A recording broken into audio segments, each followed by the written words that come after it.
Accent Meubles à Montmagny pour le choix de vos meubles, accessoires ou électroménagers. Accent Meubles à Montmagny, service de livraison sur toute la rive sud de Québec. Accent Meubles, 190 Taché Ouest Montmagny, 418 248 44 44.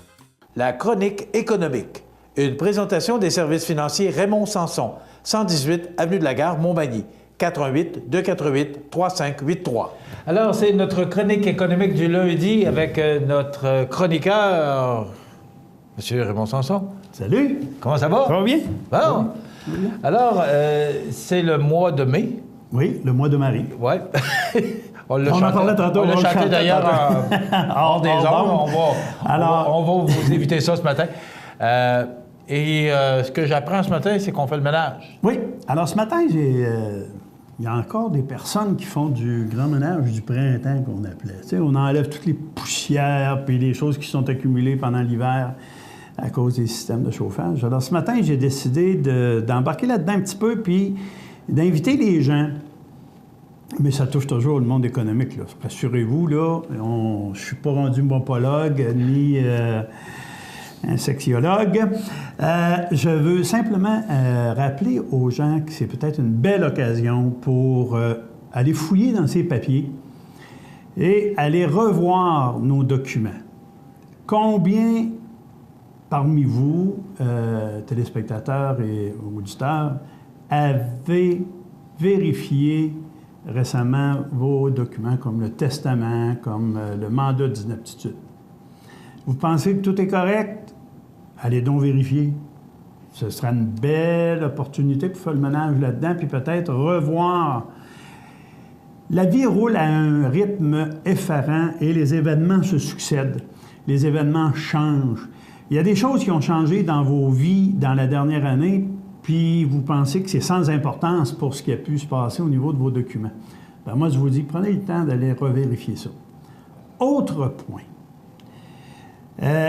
J'en ai déjà parlé, mais je vais insister là-dessus parce qu'il y a beaucoup de personnes qui n'ont pas revu leur désignation de bénéficiaire sur leur contrat d'assurance. Sur leur contrat d'assurance ou leur contrat de rente.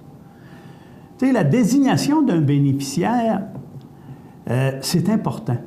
Quand on met les héritiers légaux et puis qu'on n'a pas fait de testament, ça vaut pas cher. Hein? On s'entend là-dessus, surtout pour les couples qui vivent sans être mariés légalement ou civilement. En passant, vous avez fait réagir, M. Sanson, avec votre chronique la semaine passée. Je l'ai entendu parler un petit peu. Oui, ça a réveillé juste du monde. un petit peu. Ouais. Je voudrais qu'on ait entendu parler passablement. Ça a réveillé beaucoup de gens à savoir que le mariage est encore un geste très important. En tout cas, que ce soit religieusement ou civilement. Oui, mais si les documents ne sont pas accompagnés pour l'union, ça peut causer des problèmes. Et entre autres, les désignations de bénéficiaires.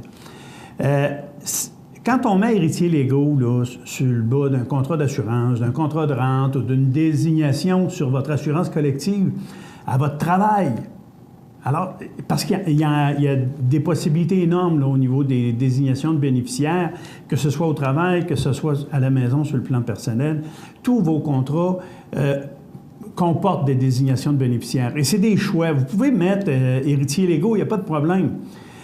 Mais héritiers légaux, en autant qu'on a un testament, si on décède ab intestat, comme je vous le disais l'autre jour, il y a des règles particulières qui vont s'appliquer. Bon. Maintenant, la désignation de bénéficiaire, moi, j'ai vu des gens chez nous qui viennent régulièrement, une désignation de bénéficiaire faite dans les années 50. Et ça n'avait pas été revu. 60 ans, ça. Oui. Puis le conjoint est disparu, puis c'était le conjoint qui était bénéficiaire, puis c'était... Alors, tu sais, il y a des choses à mettre en ordre. Quand je dis faire le grand ménage, c'est ça. C'est dans le fond, prendre ses papiers, puis regarder si ce qu'on a signé il y a déjà quelques années ou si ce qu'on a rempli comme document il y a quelques années correspond encore à la réalité 2016. Vous avez besoin peut-être d'un conseiller à ce niveau-là. Et c'est à ce moment-là qu'on peut vous aider. Il y a des gens qui, en fouillant, en faisant du grand ménage, ont trouvé des contrats d'assurance qui appartenaient à leurs parents. Ça avait été laissé dans une boîte, probablement, ramener la boîte à la maison, mais on n'a jamais fouillé dedans. J'ai vu faire une réclamation de décès pour une personne décédée il y a 40 ans. Le bénéficiaire qui était la conjointe était décédé depuis 3 ans. Et là, ils avaient mis la main sur un document, puis là, ils se demandent quoi faire avec ça. Bien sûr que vous pouvez venir nous consulter, puis on va vous aider. Mais est-ce que c'est encore bon, oui. après 40 ans? Oui. Ah, oui. Oui. Les contrats d'assurance qui ne sont pas réclamés, dites-vous une chose, l'argent ne se perd pas. OK? Quand on est capable d'établir le lien entre le contractant et la personne décédée, ou l'assuré et la personne décédée, le contrat a toujours sa validité. Parce que souvent, on va se baser sur le fait qu'on paie des primes pour déterminer si nos frères, nos parents étaient assurés ou pas. Mais le contrat peut être libéré. Alors, quand on parle d'un contrat d'assurance libéré du paiement de toute prime, ça veut dire qu'il n'y a plus d'avis qui rentre là, à la maison. Donc, il n'y a pas de moyen pour la personne de savoir si le défunt a laissé des assurances surtout pour des personnes qui sont seules ou un frère qui était parti depuis longtemps. Tu sais, on voit ça souvent dans des annonces, là, quelqu'un est décédé aux États-Unis, puis bon, mais c'est des choses qui sont réelles, ça. Alors, il y a toujours possibilité de retracer des personnes auprès de Revenu Québec. Il y a un organisme qui s'occupe de faire la récupération de ces argents-là. Parce que souvent, les argents sont déposés là et ils sont laissés entre les mains de l'État en attendant que quelqu'un les réclame. Il y avait je ne sais pas combien de pages dans le Journal de Québec il y a quelques semaines de succession non réclamée. Exact. Qu'est-ce qui arrive dans un cas comme ça? Bon, dans des cas comme ça, tout simplement, les gens qui se pensent en droit d'être des héritiers sur ces successions-là doivent se manifester auprès de Revenu Québec. Il y a des formulaires à remplir, des preuves à fournir, et ainsi de suite. Mais ça se fait. Et j'avais quelqu'un, moi, dont je me suis occupé pendant des années. Il ne savait même pas qu'il y avait des actions de la financière Sun Life à l'époque. Et ces actions-là, lui avait changé d'adresse. Les actionnaires avaient un rapport à une adresse et les assurés, si tu veux, étaient dans une autre organisation. Alors, la compagnie d'assurance et la compagnie fiduciaire qui détenait les actions ne s'échangeaient pas les changements d'adresse. Fait que les actions sont restées là, les dividendes se sont accumulés et ainsi de suite.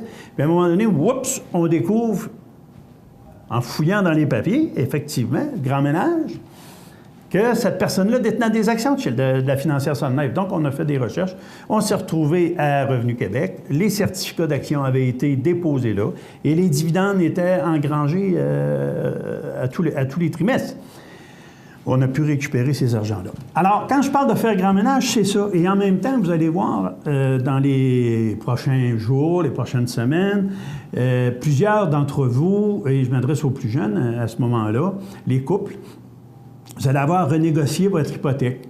Alors, prenez le temps de poser des questions sur vos hypothèques. J'ai déjà fait mention de la supériorité des couvertures d'assurance que vous détenez personnellement par rapport aux assurances qu'on vous offre dans les institutions financières. Et voyez pas ça comme étant un message négatif de ma part envers les institutions financières, c'est pas ça.